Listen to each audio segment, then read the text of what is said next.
my 17th year as a college basketball coach and my 8th year at Xavier, my 5th as the head coach.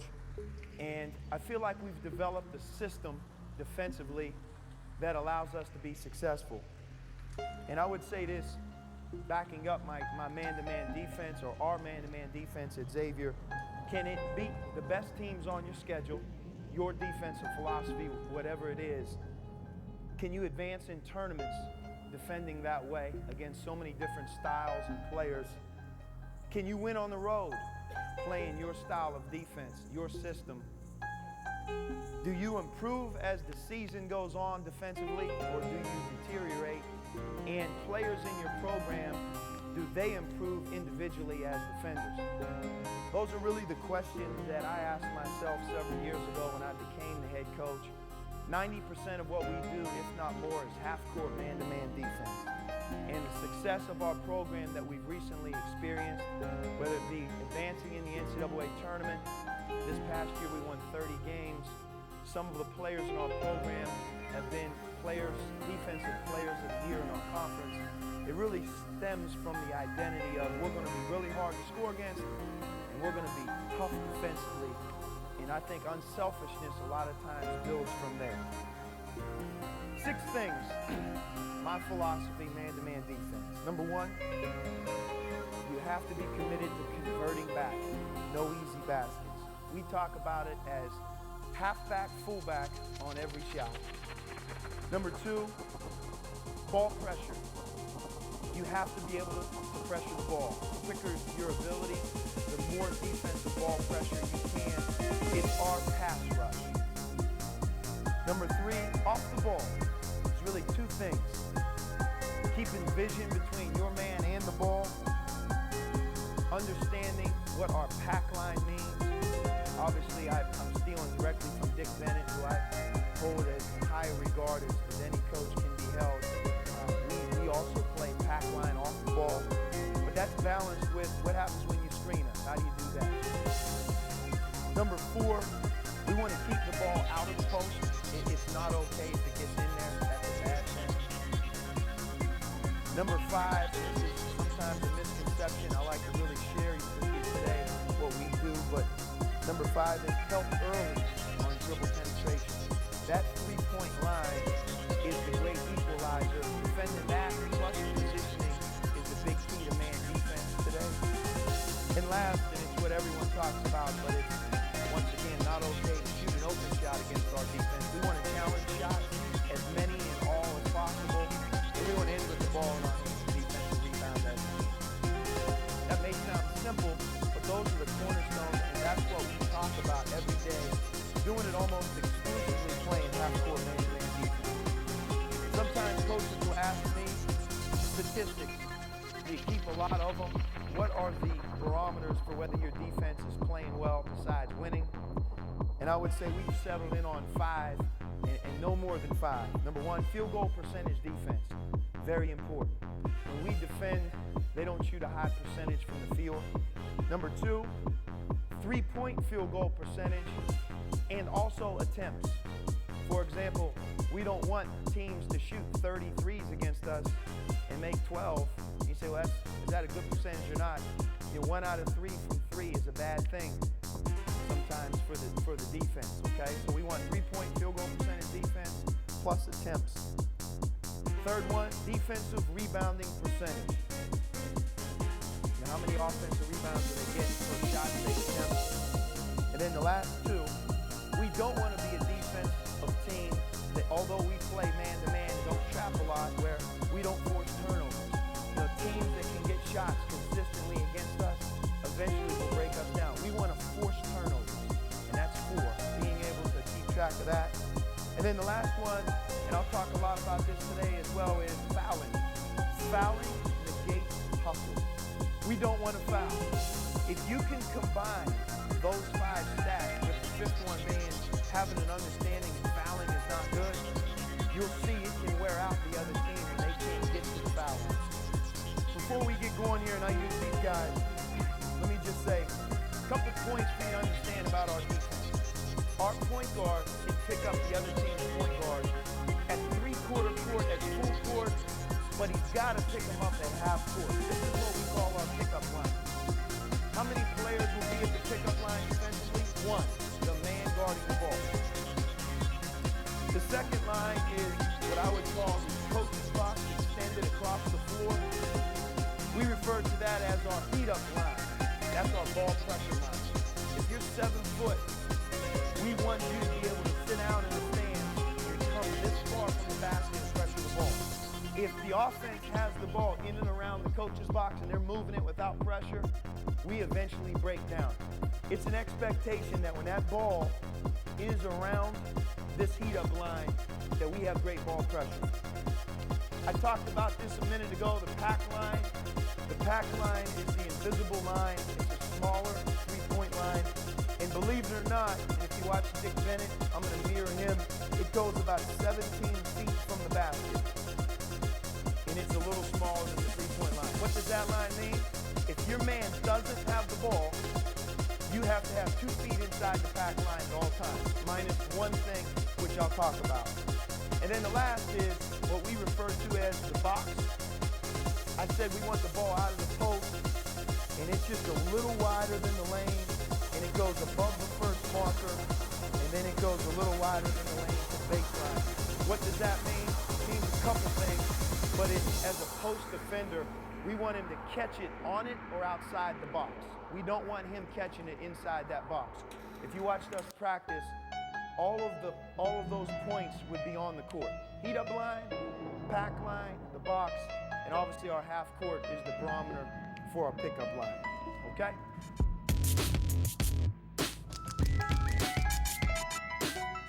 Couple things I want to tell you about our transition defense.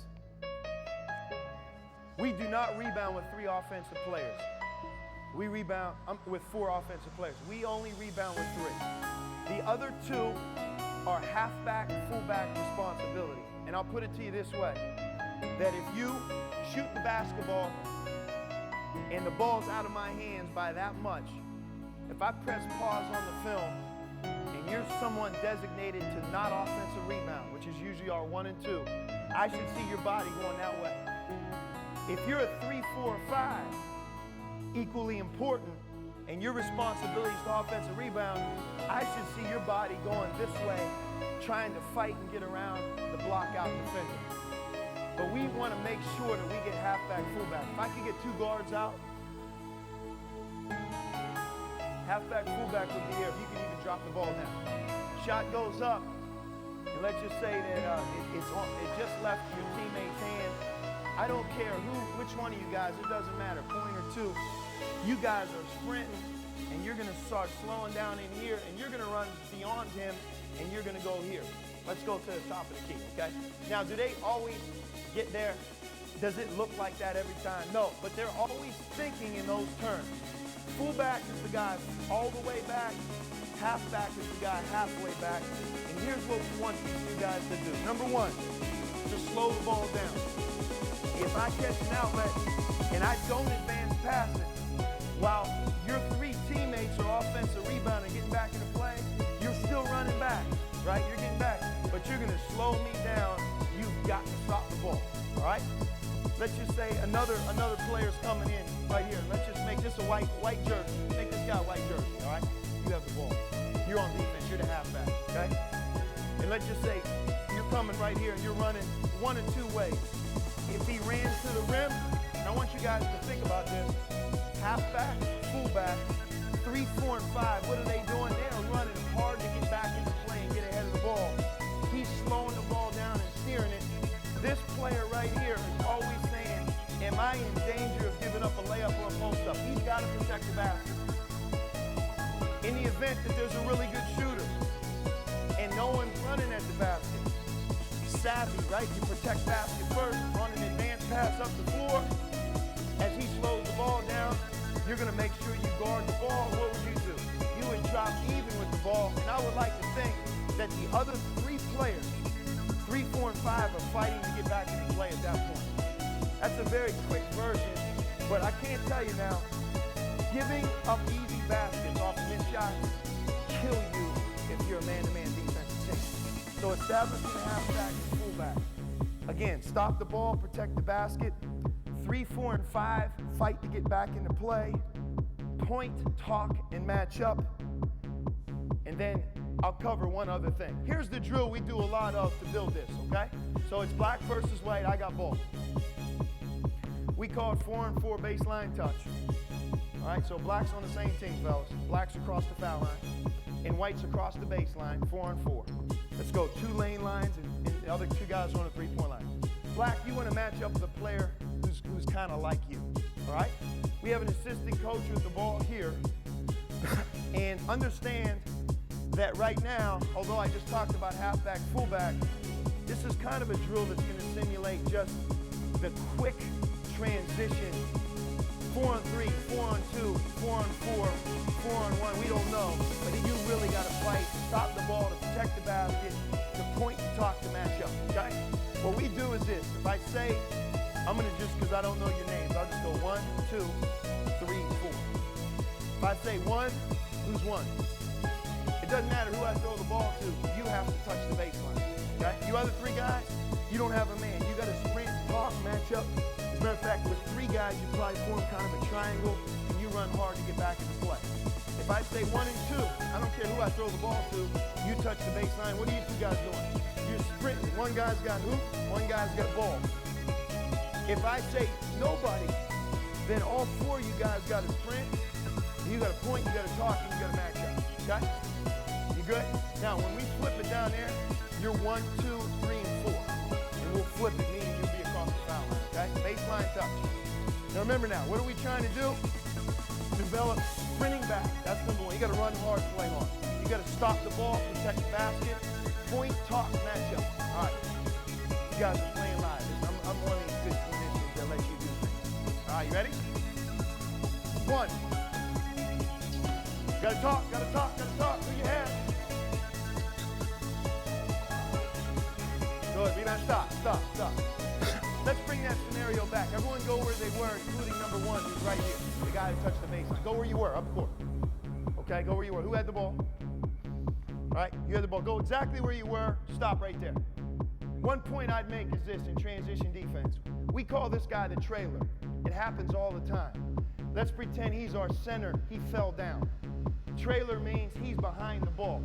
A common mistake that's made in transition defense, big guys, they think they have to run where?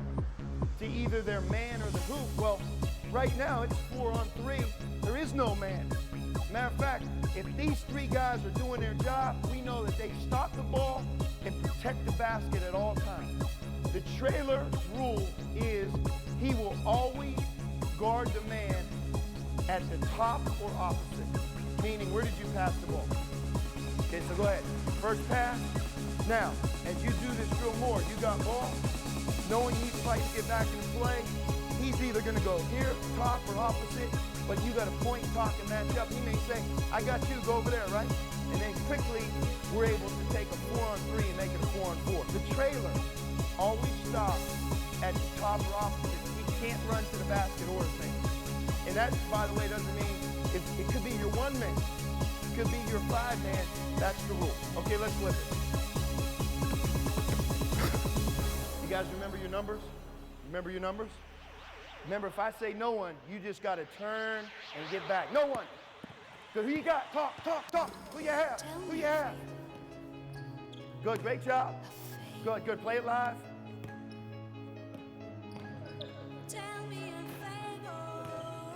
Good. Great job. Let's go one more time. Back to the original. The thing when you don't send anyone to the baseline that you're really trying to get them to understand, especially when we get our principles, is, man, it's a lot harder for the offense to score when it's even, 4-on-4. And now it's stop the ball, it's point, it's talk, it's match up, and then we play our principles, okay? 3 and 4.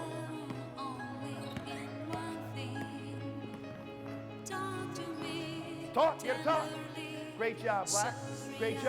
Rebound. Good job. Give these guys a quick hand. Last point I would make in transition, simplified version. Same way, let's go white ball.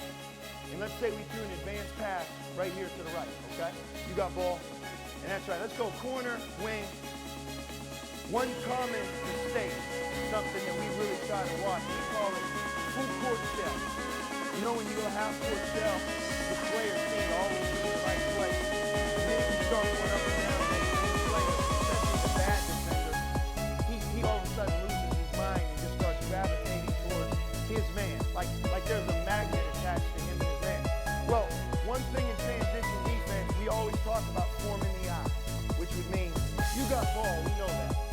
If your man's in the opposite corner or opposite wing, you're not going to run. Go run to him, make a mistake. Run to your man in transition. When the ball's been passed down the other side, you're going to run to where you should, and what we call that help. When I say form the eye, think about it this way. If you look on an advanced pass and your players hustle back, you should have boot covers and top covers as they look at their players on the weak side. So we don't ever run to our man. Full court shell, form the eye. Let's try and build 5 players against 3 on the advanced pass. Okay?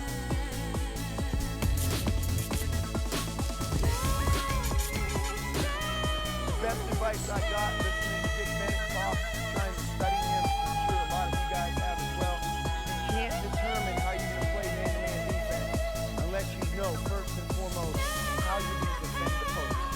It is the greatest advice anyone's ever given you. When coaches start talking back and forth about man defense, if you quickly ask them back, well, coach, how do you guard the post? If they're unsure about that, then a lot of the other things they feel good about have no value. First and foremost, what's your way of defending the post? It doesn't have to be always the same, but make sure you have a way. Here's our way. If I could have 2 big guys, one on offense, one on defense, and then 2 guards, one on offense. Okay, just one guard. Make it easy, okay? So, let's just take 2 on offense, right? Okay, our philosophy at Xavier, post defense, would be the following. Number 1, 3/4 to behind. And with that, there's a couple keys. 3/4 to behind position would be this. I take my here, I call this an arm bar, my fist is balled up. I am leaning. If you're weak, I'm just going to move you. You may say, coach, that's a foul. It isn't, because I'm not going like that. I'm just right here. I'm strong. And my feet do the movement. When I chop my feet and my feet don't move, and he's getting stronger on me, I have the best chance I can to move him. And by the way, if he leans on me that hard, he can't catch the ball. He can't move to catch it. So first, I'm going to have my arm bar, and I'm going to lean on him, and I'm going to show the passer my entire body and arm. That's 3/4. And you may say, coach, they're going to throw the ball over top of you, throw it to corner backboard. That's bad defense. Part B is, especially I'm doing the work with my feet. I'm 3/4 when you throw it. I'm going to release. Just kind of throw it, so you can catch it. Go ahead, throw it. Boom. Now I'm going to be behind. As a matter of fact, that's even worse. Let me just kind of go right here. 3/4, I'm working, throw it. Boom, behind. We don't ever want an angle to the back. Got it? So I'm 3/4 behind. Let me see you do that real quick. All right, so if you're looking, if I was coaching, first of all, look at the offensive player. You want to catch it above the block. All right, so why don't you start right here? Okay, so we're 3/4, your feet are moving, and now here's the thing. If he threw the pass, you got to be behind, no angle, okay? So you can have vision of the ball. You ready? Go ahead. Be moving, good. I'll wall up. Great job. Great job. Now he's catching it. So notice where he's catching that. Behind the backboard. Here's what I like about this. Number 1, if they do catch it, remember that box that we talked about down there. He's usually further away to catch it, or he's going to be lower to catch it, but he's not going to catch it where I throw it right here to him. Man, that's bad for everybody on defense, okay? 3/4, I'm leaning. Remember, my feet do the working, and I'm moving. I'm showing my whole arm to the passer, and then I'm going to get behind. Okay?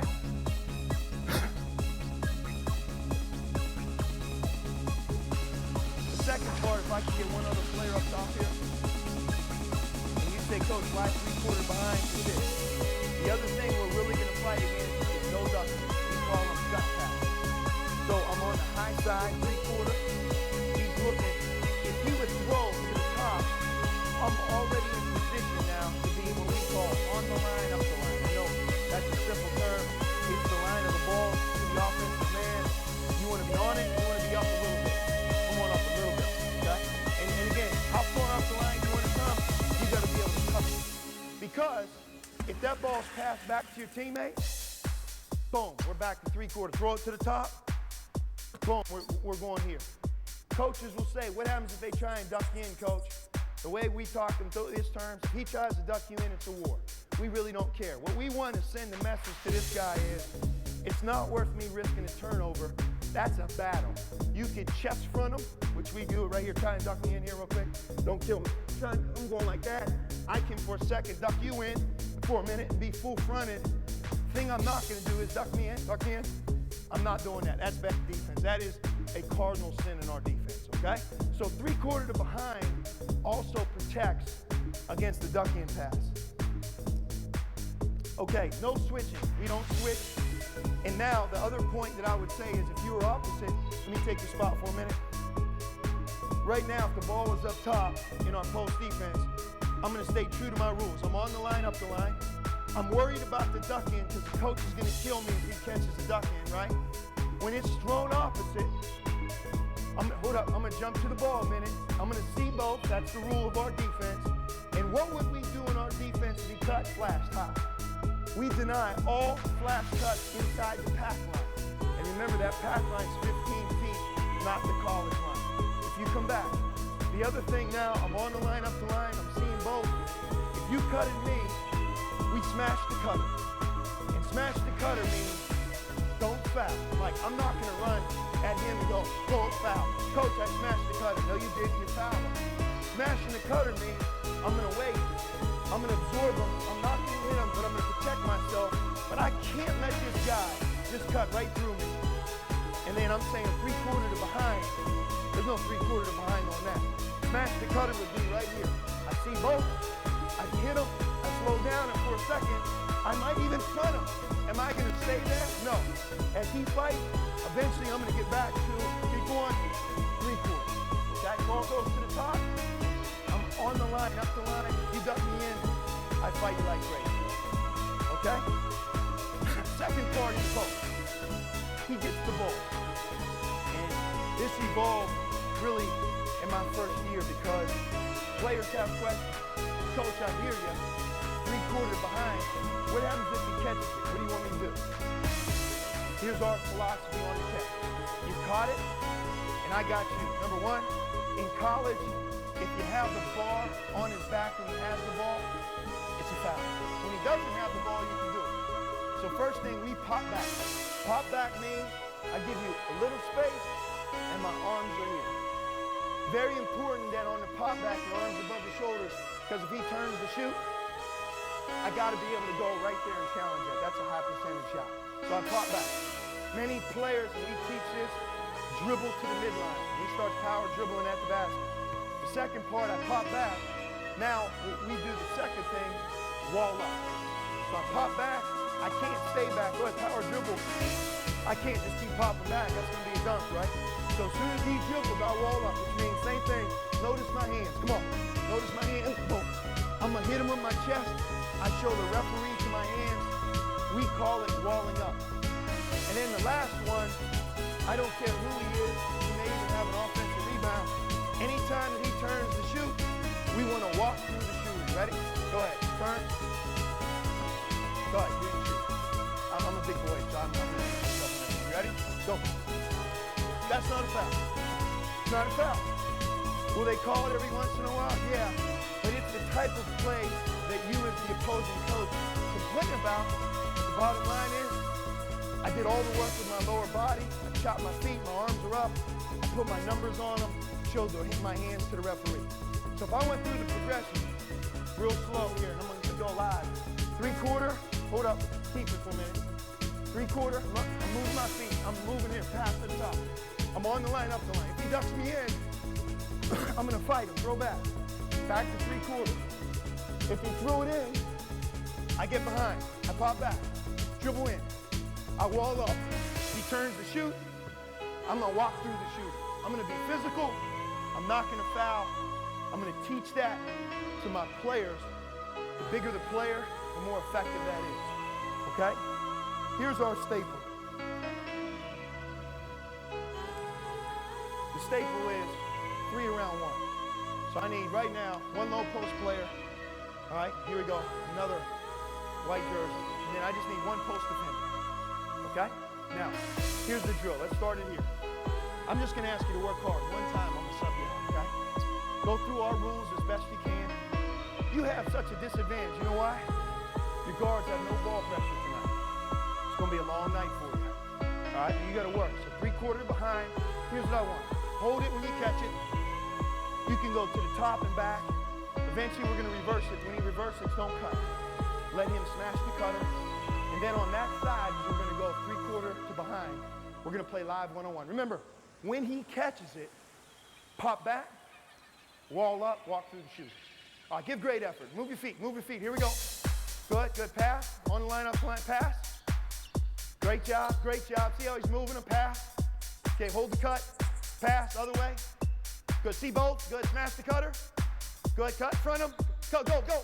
Good, good. Now 3/4 as much as you can. 3/4 behind, though. Whoa, whoa, whoa. Get on the top side. That's all right. First time you did it, man. But you're going to fight to get this look. Give me that look, 3/4. Go ahead.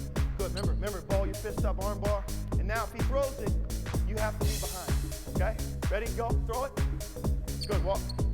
And again, you're being a bad offensive player. You know why? Because you're behind the backboard every time.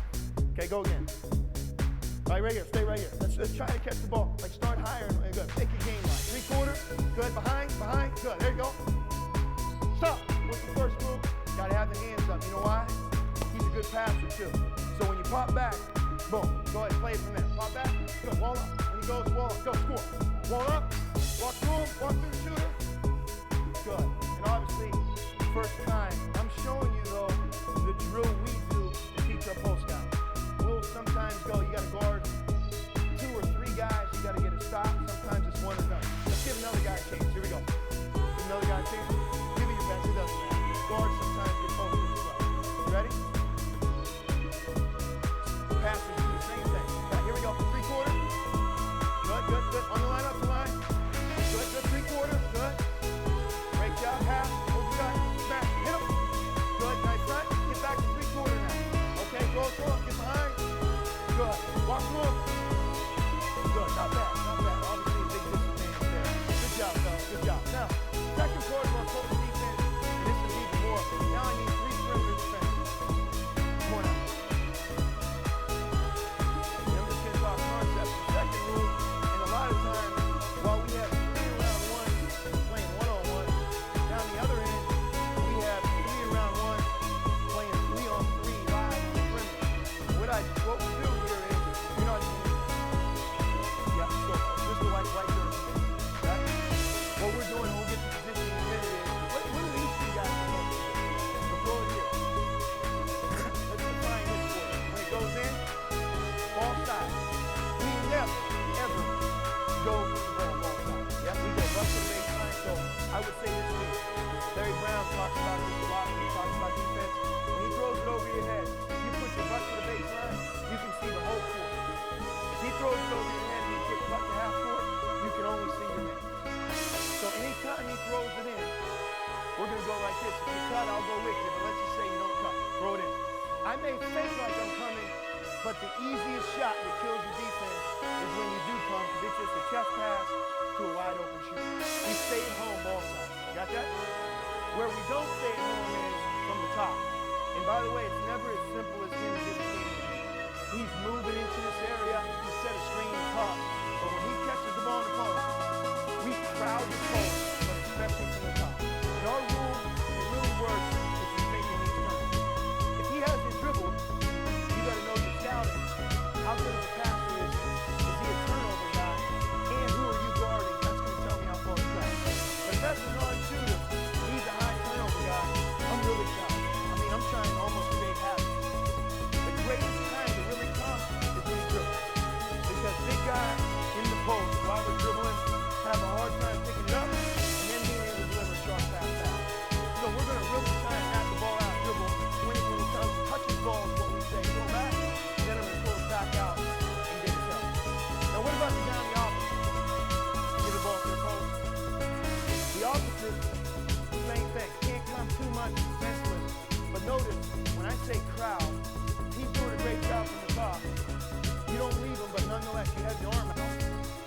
guy's already in help and he's faking. Notice the crowd we have. Go ahead and guard him. We always want to surround him if he does catch him by perimeter defense. Crowd the post with the perimeter. One other rule we have is this. If you're a post player and you're on the other block, all right, we're good right here. Go ahead back to them. You never have any space between you and your opponent. And here's why. We used to talk about on the opposite block, letting him help a little bit. And what happens is, the guy shoots a crazy shot, and this guy's right there ready to clean it up on the offensive glass. We stay attached. So if you were following our rules, because he's on the opposite block, early block out, stay attached. Crowd more from the top, 3/4 behind. We never leave ball side. All right? And understand that 3-on-3, we're working on that. And how we would do it, if you could get off the close defender, would be just pass it. Be one of these. You just go block the block. Just pass. We'll get to our defense over the pass, and all of a sudden throw it in. Boom, and then we're working the concept. Right? We're working the concepts, all the concepts. Dive to the block. Another way you can work on that early block out. Throw back out. Boom, and then we go. Boom. We go, throw it. Great job. Great job. And by the way, throw it to the top. Duck in. The reason the duck in is so important in our defense, if you threw it to him on a duck in, there's really no help there, as we all know, okay? So that's why 3/4 to behind is so important to us.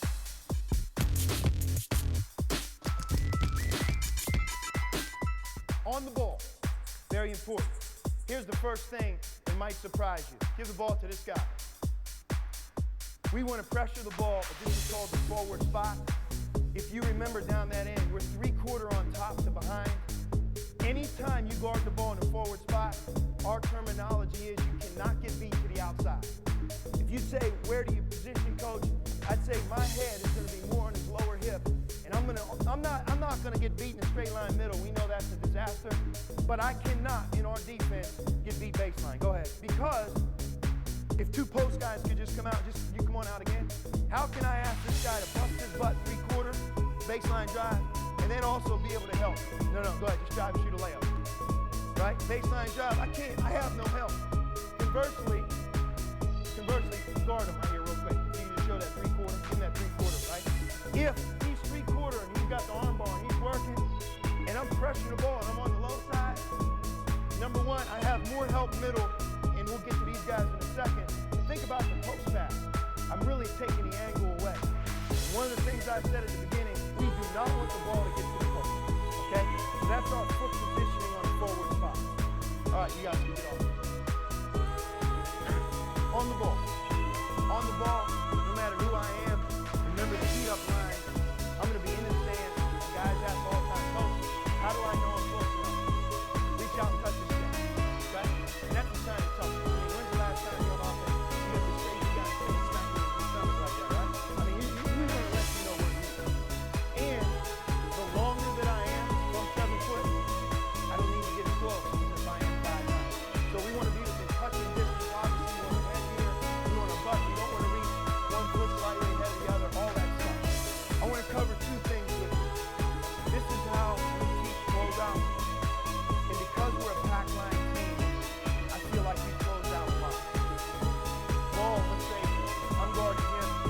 He throws the ball, right? First things first, I want big steps to get as close as I can.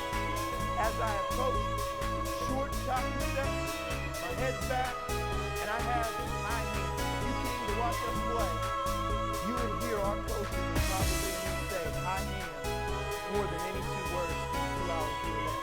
Because I want to effectively really pass, take him out of the rhythm of the shot, and I want to establish early ball pressure. I cannot do that no matter how hard I'm playing if I come at you like that. I'm not there, I'm a chair. You're going to throw it right over my head. High hands has a way of taking the rhythm away of the shot and the pass. So it's big steps as I close out, high hands, short choppy steps, butt down, and then what do? I get that, can I touch him? And I'm in my stance, I'm ready to go. Okay? Sometimes players, when they go high hands on the closeout, they come like this, arms out like they're flying, and then they have what I say is almost like dumbbells in each knee. They're so slow, it doesn't matter, you're just going to get whipped in a straight line. Okay? And they're the guy who always looks over and says, coach, I had high hands, what do you do? I can't guard. All right? If you have have high hands the right way, it helps the lack of quickness guy. It doesn't hurt you. And I'm a product of that as a player myself. Man, when I'm closing out, it was like, oh, boy, this is bad. So I rely on technique. Tweaking my shoes, my high hands don't come wide like it's flying. They come between my shoulders. High hands bent on. The technique is more like this. Then it's going to be like that. And when you come at him with high hands, more unbalanced, you accomplish both. You get early ball pressure, and then took his rhythm away, and you took him out of a positive position, and you out of a negative position to establish ball pressure. That's our closeout. And I'll show you a couple things we do. So, forward position on the ball, closeout technique, ball pressure to the heat-up line. Here would be the next thing that I would say. When I'm guarding a player on the ball and he foot fakes me, if I know what I'm doing, I'm going to take this fake with my back foot. And again, Larry Brown, I love him. I know him. I've heard him talk a lot. He talks about this all the time. In all the games that he coached, I think there's a lot of credence to it. When you foot fake me, I got to have a method. I'm going to take that fake with my back foot.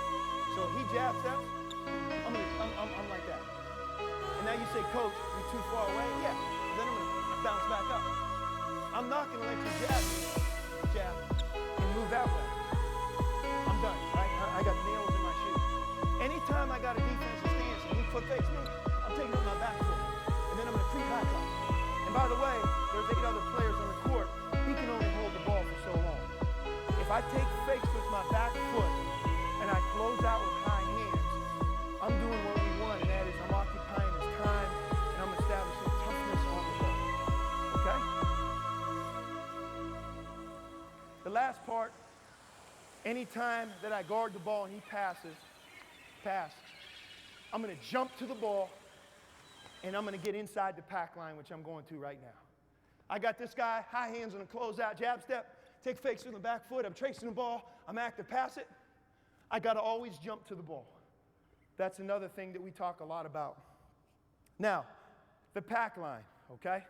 And here's what I want. I want you 4 guys up now, okay? So we got our shell positioning, two guard front. Let's talk about it. In our defense on the perimeter, you got 3 things. Ball, which is you. We just covered it. If the ball's in that spot, what did I just say? You cannot get beat to the outside. And we want you to have ball pressure. If he fakes you, take it with your back foot, you trace the ball, you have active hands, okay? And then anytime he passes the ball, you jump. Okay, let's give it back here for a second. 1 pass away is gap, and that's where, you know, the thing you've heard about a pack line team. If you guard a man without the ball, you have to have 2 feet inside the pack line. When we first put this line up, and it's a broken line of 16 feet, players always look at us and say, Coach, I'm never going to get there. Here's the misconception. Because you're already there, all right, and you got to see both, right? You don't even have to be close. You're kind of open to the ball, seeing both. Because you're already there, your positioning is your help. Your positioning is your help. That means if he put it on the floor, heck, remember, we help early on the dribble. I said that at the beginning. You're already there. You don't have to lunge at him. Conversely, if you're denying, go ahead, deny. Chin on, come on out, do a great job denying, right? If he then puts the ball on the floor and help, go help. You get right back to your man, and that's how the game is won so many times. Driving, kicking threes, driving, kicking 1 more threes. What exposed that? Well, the guy in the ball got beat. That's going to happen, but he had no support. So what we live by is, if you're 1 pass away and your man doesn't have the ball, you got to say gap, but anytime your man doesn't have the ball, you're 2 feet inside the pack line. Your positioning is your help. You don't need to run at the ball. You're already there. And by the way, no excuses. You should be up and pressuring, not getting beat to the outside because you got a team behind you. If you're more than 1 pass away, we try to keep the lane line as our marker, and you're leaning depending on how good he can shoot, The worse shooter, further you come. But in any case, if your man doesn't have the ball, are you 2 feet inside the pack line right now? Yes. And remember, you got to see both. So get in the stance. Can you see both? And what you're saying, you 2 guys, because you're more than 1 pass, help. Your help, okay? What are you saying? Ball. What are you saying? Gap. All right, let's pass it. Jump to the ball. Your man doesn't have the ball, right? So where are you at? 2 feet inside the pack line in the gap. All right, remember, your positioning's your help. Now we have 2 gap guys, right? Your positioning's your help. You're on the ball. Now you got to be pressuring the ball because you got all the help in the world. You're still help because you're 2 passes away. Pass. Jump to the ball. Okay, you're saying gap, right? You're saying help. Can you see both, the ball and man? And where are you now? You're gap, all right? You see it? Throw the ball to him. Can't get beat to the outside. Gap, help, help. Okay? By the way, the next component, and it's not fun to do it as a coach, if they don't have high hands, that's a problem. Because every time they go from the gap to the ball, they got to come at the closeout. And you'll see when you start getting habits daily, it really carries over into the game. All right, so let's try it. As a matter of fact, I'm going to even give you a couple more reps. Everybody's going to be inside this box right here. All right? No, black's still there. Okay, ready? Now, if I throw it to your man, you got to give me a legitimate high hands closeout. If your man didn't get it, you're not closing out to your man, you're going to your position. All right, you guys all set? A little foot fire here. Ready? Offense, just hold it and pass it. Ready? Can you see it? Ready? Good. Pretty good. Gap. Pass. Great job. Pass. Good. Hold the ball a little bit more. Pass. Skip. Good. Pass. Jump to the ball. As soon as he passes it, jump to the ball. Pass. Jump to the ball. Pass. Jump to the ball. One more, fellas. One more. Pass. Good. Stop. Great job. Give him a hand. Good job. Now, one thing, and again, my way is not the only way. I'm just telling you the way we do it. You could tell you're used to probably not letting them go middle, right? Okay, no problem. It'll take a little bit of time. But remember, when you close out, don't invite him to go baseline because you got no help there. What you're doing right now is you're trying to prevent him from getting through the elbow. If you'd say to me, Coach, if he goes middle, what do? We want to take the dribble, again, show your hands to the referee. Come on, keep coming, into my chest. I want to level him off. I want to take him to the top of the key. If he tries to go baseline, I may not always cut him off directly, but when he tries to turn the corner, I want to be able to be there without any help. Don't get beat to the outside. The other point in shell is no matter who has the ball, get in your position. Not only does the guy on the ball have to jump to the ball, the direction it's passed, but everyone should be jumping to the ball if you think about it. So a simple pass right here, pass, we should see all guys off the ball moving. And when you're watching your team in a game, the guys off the ball, when they're moving, that's when you have good stuff happening. Okay? All right, black, you're now on defense. White, you're on offense. Except I need a post player. So give me my post guy back. 2 wings in the top now. 2 wings in the top. The second way we do shell positioning is, and we have all the drills that you guys I know, in 4-out shell, hit the forward and cut through, guard to guard, interchange. But I'm just going over our positioning right now off the ball, okay? So right now, 3 around 1 shell, that's a different deal. And it's kind of what we worked on earlier when I showed you the post. But again, if I'm on the ball, how do you know you're close enough? Yeah, and that heat up line now, it's a little bit, you got to be up after the ball. Ball pressure is a big thing. Gap, okay? Gap. If your man doesn't have the ball, you're 2 feet inside the pack line. I know we don't have that down. It'd be about right here, okay? Players ask, Coach, how deep do I go in the pack line? The answer would be this. I'm in the pack line, in a gap, 1 pass away. If he threw to my man, I have to be there on the catch. And again, if I'm doing it right, my positioning's my help pass. High hands on the closeout, don't get beat to the outside. Pass back. Jump to the ball and inside the pack line, right? If you can really shoot, start sliding down a little bit, my gap changes. Slide up, my gap changes, but I never go outside the pack line. If he throws it to my guy, I got to close out and not get beat to the outside. You want to really go baseline, don't you? All right? Now, right now in this drill, we want to move it, and we want you to go block to block. And now we want to incorporate what we worked on earlier. If you could throw it in there, great. Remember, it's 3/4 to behind. And then where are we going to crowd from? Top. Ball side, we stay at home. Weak side, lane line. Okay, move it around first. Here we go. Good. High hands. Jump to the ball. Good. Now stop. Now, fellas, look. If you're on the ball, you have to say ball, ball, ball. If you're 1 pass away, which both you guys are, you got to say gap, gap, gap. You might as well say what you're doing. Post, post, post.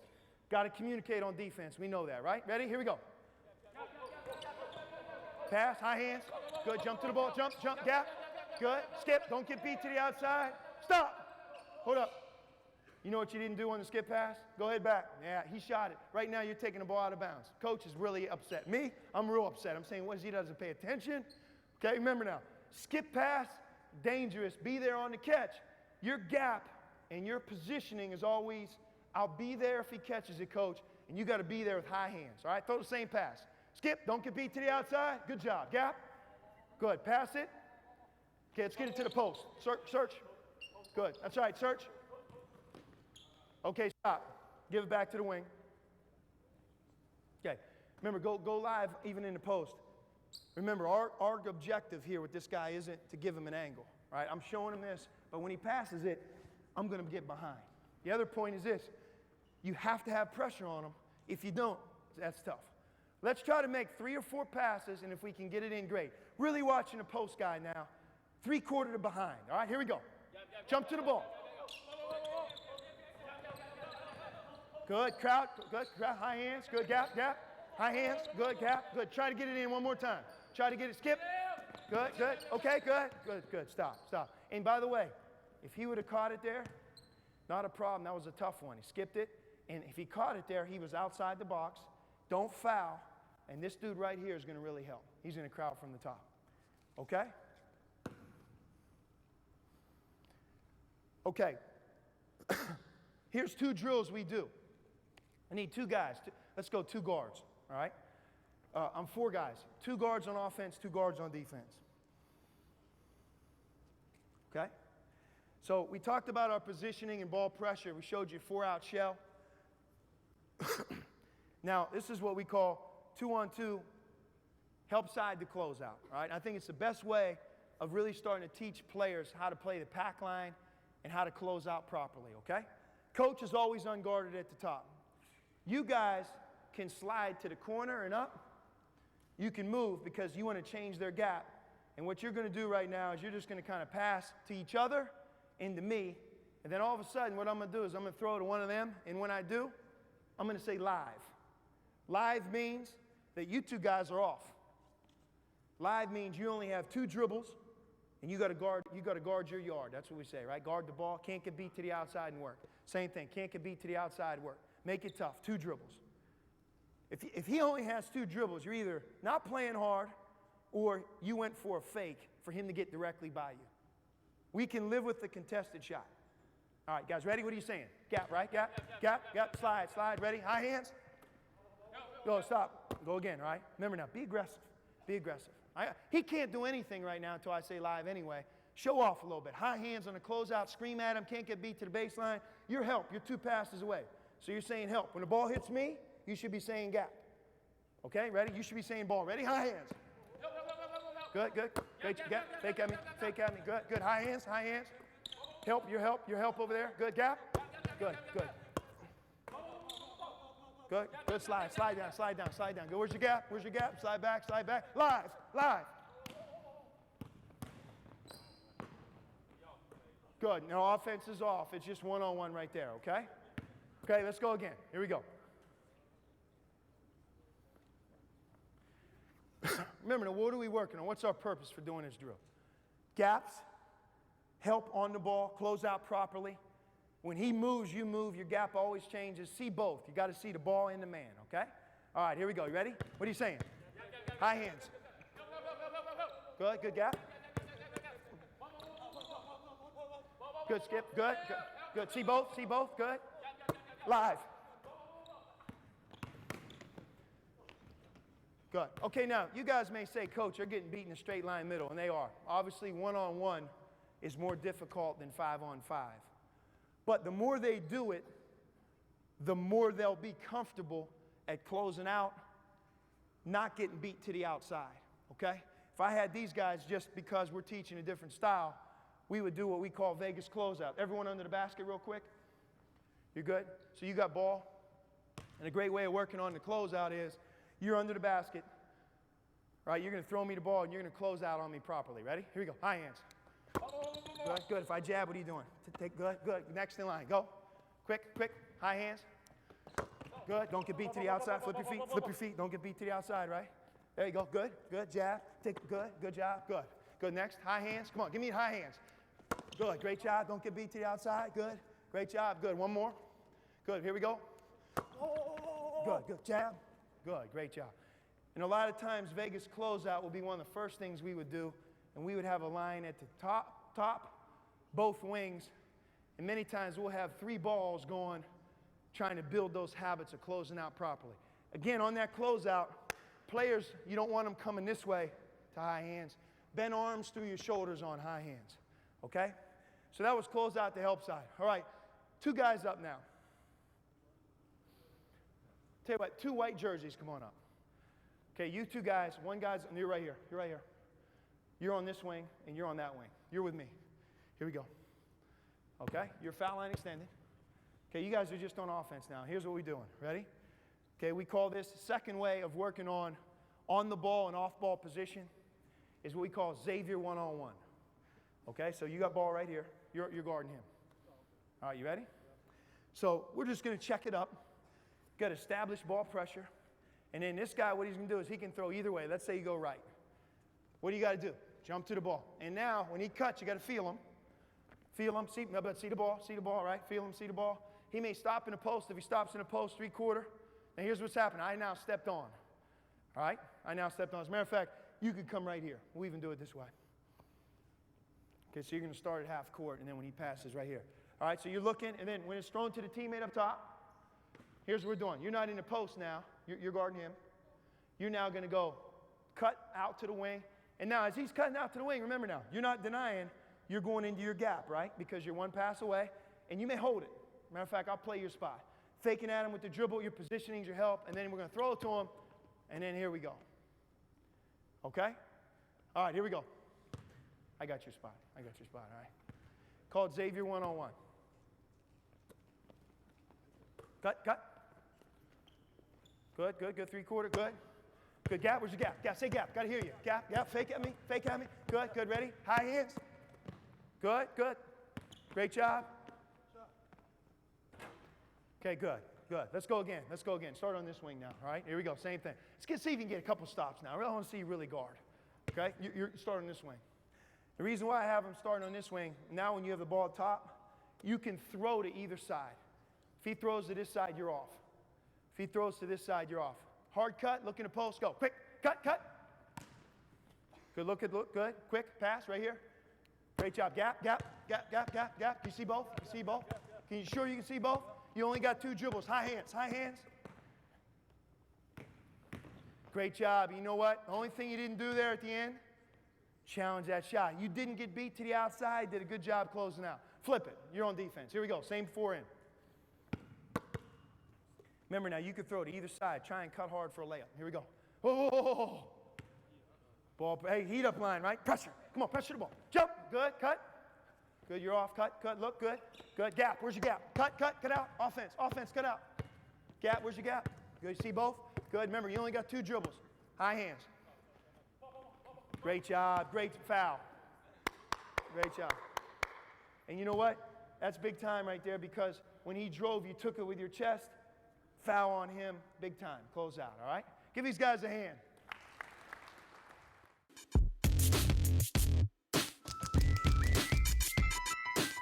Last thing I'm going to talk about, and it's a big misconception.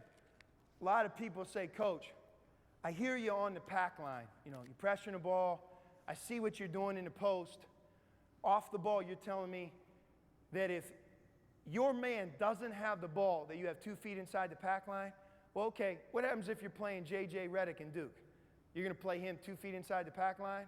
Here's going to be my thing for you. If J.J. Redick, a great shooter, was standing here, I am. Because it's the best way for me to help on the ball and recover. The best thing we do on defense, statistically, is defend the 3-point shot. In the last 2 years, our 3-point field goal percentage defense has been below 32%, and the attempts are probably in the middle of the pack of our conference. We defend the 3-point shot, and I'm here to tell you, we do it when your man doesn't have the ball, you're 2 feet inside the pack line. Where it changes, and I think it's a really big thing for people to understand, is when you defend screens, it's a whole different deal, okay? It's a whole different deal. And what I need now is I need 6 guys to come up. 3 on offense, 3 on defense. The 3 guys on offense, let's just set you up here. Guy with the ball, white on offense, okay? Give it to him. Small guy. Come on, small guy right here. Yeah, yep. Big guy on the other block. And I tell you what, can I get one other offensive player? Guarded by one other defensive player. We'll just do it right. You're on the block. Okay? All right, you guys just hold your position here for a minute. If I have a cutter, and cutter is defined as someone who is going to use a screen. He could be using a cross screen, flare screen. He could have just set a screen and now get ready to receive one. If you've got a cutter in this defense, that is all of your responsibility. You have the cutter. We don't care where the ball is. You have no help responsibility. That pack line is absolutely out. What you're trying to do is you're trying to play tag with your cutter. Don't get screened. You know, show the man chase and get through. And I'll show you a couple rules we have. But good players don't get screened. That's a great way of saying it, because if you say good players don't get screened and the guy you're talking to doesn't like defense, well, then he tries a little harder because he says, you know, I'm a good player. I must not be able to get screened. Good players don't get screened. But you have no help responsibilities. It's just be there on the catch. Good players don't get screened. Play tag with the cutter. Conversely, if you have that philosophy, the other part that has to go with it is, if I have a man who's getting ready to set a screen, flare screen, stagger screen, ball screen, I am always, with no exception, a help defender. My responsibility at that moment in time when he screens is to help on the pass, on the ball, but you are helping. We can't have these guys chasing cutters and worried about not getting screened and have no help. And you have to have pressure on the ball regardless of who it is. If that ball's on the heat-up line, pressure on the ball. If you got a screener, you're a helper. If you've got a cutter, you've got the cutter, and that's all you care about. All right, I'm going to go through a couple things with you. Let's set this screening action up, the conventional screen-to-screener. Ball's on the wing, small man on the block, big man on the other block, big dude. This is a front court player here. First of all, fellas, our positioning is always the same. On the ball, don't get beat to the outside. Right? Yep. 3/4 behind. Opposite block, though. Remember what I said. That's right, you're worried about that. And then your gap. Your man doesn't have the ball. You're 2 feet inside the pack line. Now, let me ask you, does our rules apply? Yeah. All 3 defenders are inside the pack line. Now, this is when it changes. He starts getting ready to set a cross screen. All right? Okay, ready? Slow motion. So we're going to set a cross screen. Stop. Let's talk about the guy guarding the screener. If my philosophy is you're a helper, how is he supposed to help in this one? The way he helps on this one is what we call eyes on the passer. So for a second, if I got your spot, as my man is a screener, I'm going to go like this real quick. I'm going to go eyes on the passer. My hands are up. I'm letting you know I know. I'm telling you, like, no, you're not throwing it in here. I've got my teammates back. My job's to help. Your job's to pressure the ball. Your job's to be in the gap, okay? So go ahead. You're going to put eyes on the passer. The way we play cross screens is, and we tried everything, you know, like jump low, jump high, bump low, bump high. Eventually what we settled on, I got your spot, hit and peel. And a cross screen for us is, you know, an interior screen across the lane. And what I'm going to try to do is, once he's a cutter, I'm going to go sit on the screen. I'm going to wait on him. Go back. I'm going to wait on him. Do I care about the ball? No. I just care about you. And I'm not going to push you. Cut. I'm not going to come at you like that. That's a foul. But I'm going to wait on you. And when you cut, go ahead. I'm going to hit you. Which way you choosing? Come on. Go hard. Go. I'm just going to hit him, and I'm going to peel right off. I'm going to peel off the screen, and I'm going to go with my cutter. Because the guy guarding the cutter only has the cutter. So run it. Ready? Slow motion. Eyes on the passer. Hit and peel. Hit and peel. Okay, good. And you're in the gap, faking at the ball. Finish your cut. Now you guys say, okay, stop right here. Great. And that's right. He goes to 3/4. This guy now is getting ready to set a screen. Screen to screener action. Again, talking about our philosophy. Go 3/4 in the post. As he gets ready to screen, if your man sets a screen, what's your job? You help somehow, right? Okay, and let me show you how you can help. He gets ready to screen on this down screen. step off the court. I can't cut for a second, jump out.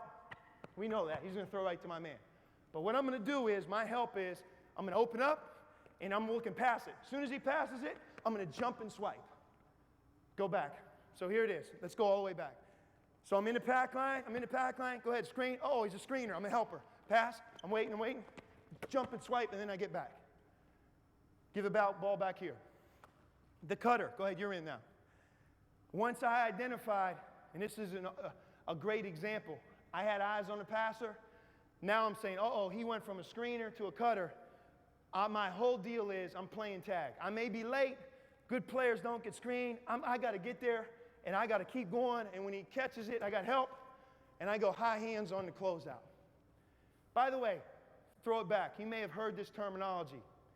In a lot of screening actions, there's a cutter and a screener, and motion coaches will always say there's really three guys, the passer. Defensively, you have the same thing. You have the guy guarding the screen and the guy guarding the cutter, and you have a big job, and I'm going to take your spots. I want you guys to do what we did, all right? My job at the end, when my man passes, is to jump and swipe, jump to the ball, and then what I'm going to do is I'm going to form three on the ball, okay? So let's finish that screen to screener up. Ready? Go ahead. I'm pressuring the ball. Go ahead. As soon as he passes, for a second, stop. For a second, I jumped and swiped. Go ahead. You jumped and helped, not too much. Good players don't get screened. For a second, the player sees three on the ball. And then I go back to my gap, he goes back to his man, and here we go, okay? So let's see if we can go through that live. I know I really broke it down, but remember, if you got a screener, you're a helper. If you got the cutter. On certain situations, the ending will be three on the ball. And that happens by the guy on the ball jumping and swiping. Okay, here we go. Ready? Good hit and peel. Good. Jump. Good. Great job. Good. Great. Fantastic. Okay, let's set another one up. You got offense. Let's flip it. You're on offense. Black's on offense. Best shooter. You're under the hoop. You're setting the stagger screen. Okay, we've seen these, right? Stagger screen, however you want to do it. Okay, you guys, your job in life right now, you're looking to screen my man under the basket, okay? All right, couple things here. Same concept. If I'm on the ball, I'm on the ball, got to pressure it. Right now, my positioning, right? I'm in the gap. This guy almost looks like he's in the post. I'm kind of on the line, up the line. And now you remember that box that I showed at the beginning? Then I said that if we have any post catches in here, it's a problem. The other reason that box is on our floor is this, and I want you to think about it. If a perimeter player comes into the box on offense, what is he getting ready to do 95% of the time? Use the screen. So the second thing that we use the box for is what we call arm bar. If I took your spot for a minute, okay? Arm bar is the same as our terminology in the post. I'm going to have my arm bar on him. I'm almost showing him three-quarter, but instead, I'm not worried about him posting. I'm worried about him using these screens, and I'm getting ready. Anytime there's separation, I'm standing up, and I can't touch him, and the offensive player's in the box, and he's a perimeter player, it's over. It doesn't matter how hard I'm trying. I'm going to run right into him, okay? Remember now, I'm chasing. The second thing that this really allows me to say is, anytime that I show trail and I'm chasing the cutter, and the screen, if you guys could get off the court for a second, and the screener does a great job, and he starts going below the block, go below, keep going. You're going to screen me like you're supposed to. Anytime that screen's below the block, although I showed him trail and I'm playing tag, I'm going to whip the screen over the top because there's nowhere for him to fade. I can say the same thing. If you two guys come back in, you're back here. Okay, so you're screening, and sometimes the end of a stagger screen is on the college three-point line. Same thing. I'm fighting. I'm doing what the coach says. I'm chasing them. I'm playing tag. But if that screen's near the college three-point line, I'm going to whip it and go between them because there's nowhere for them to go. Okay? But on this stagger screen, I want to see you guys now go through it with the rules that I said.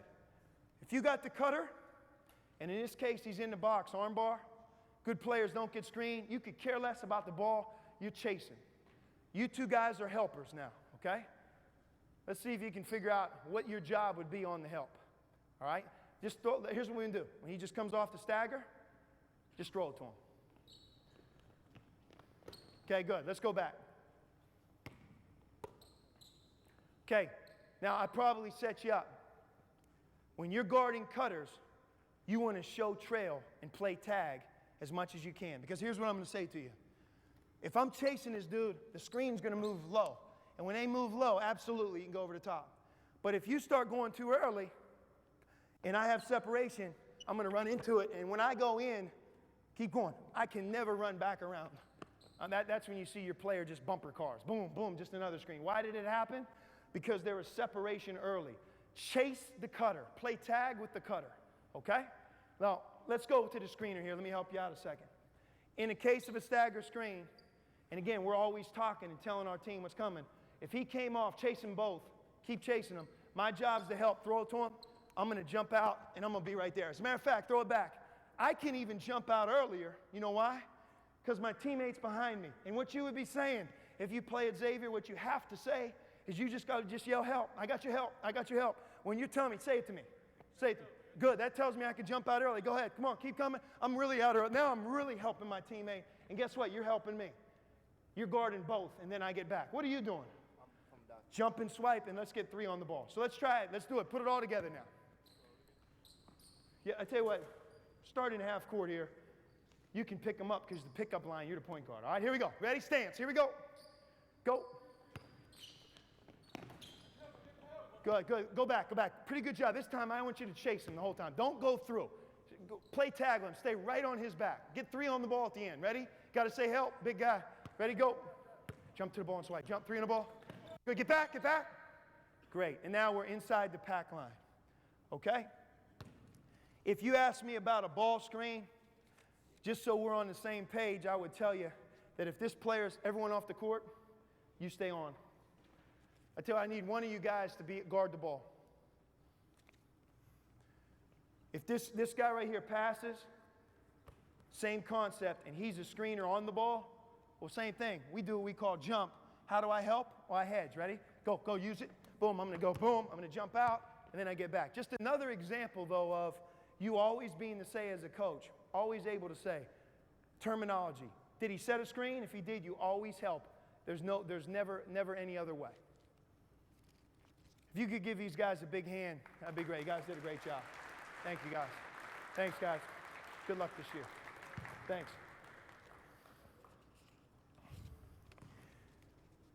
In concluding, if you remember what I said, I'm not saying our way is the only way. There's so many different ways to be a good defensive team. But this is what we do at Xavier. And the thing that I like about it is it doesn't matter who we play on Wednesday or who we play on Saturday. Although we scout and we try to make adjustments, the concept and the base of our defense never changes. The things that I covered today is what we can work on every day to be better. And what I've found is instead of being one defensive team on Wednesday and a second defensive team on Saturday, and then when you try to be that same defensive team that you were on Wednesday, your guys are all over the place and they don't know. It's the same. How we play the ball, how we play screens, our positioning, our transition defense. And I feel good about it because, to me, our team can get better as the season goes, and our players can get better as their career goes on. And that would be, more than anything, a system approach to man defense as opposed to changing through scouting. Some of you guys have mentioned our website. I have a computer genius on my staff. If you're not on it, you'll remember me saying this when you link up to it. I've gotten more comments about that than anything we do. The guy does a fantastic job. It's through email.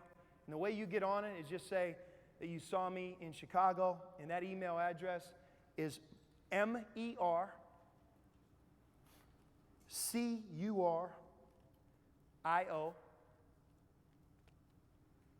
at Xavier, XAVIER.edu.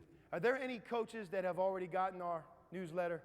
And I think you guys would probably say it's a good deal. He does a great job and sends all kinds of good stuff out. So make sure you do that. And I would say that if I ended today the right way, me giving what I just talked about to you, a lot of older coaches when I first became a head coach said the word conviction a lot to me. Didn't really understand what it meant until I went through a couple seasons. And you know, that word obviously means, I mean, you better really believe in what you do.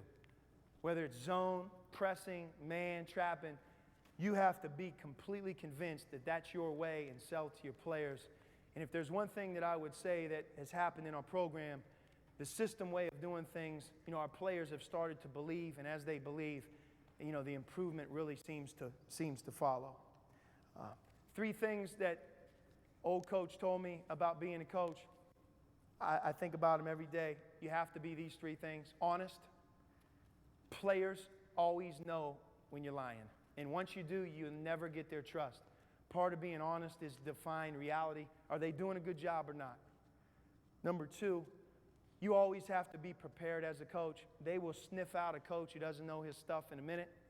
They don't always completely know that you know, but it seems like they really figure it out quickly when you don't. Be prepared and work to become a better coach. Obviously, we're all here at this clinic. And then the third one is what I think is obvious, great effort. You know, all players appreciate the coach that shows up early and stays late and gives them their heart and soul. But if you're honest, prepared, give great effort, you always have a place in coaching. And I think about that a lot, and I share that with you as it's been shared with me.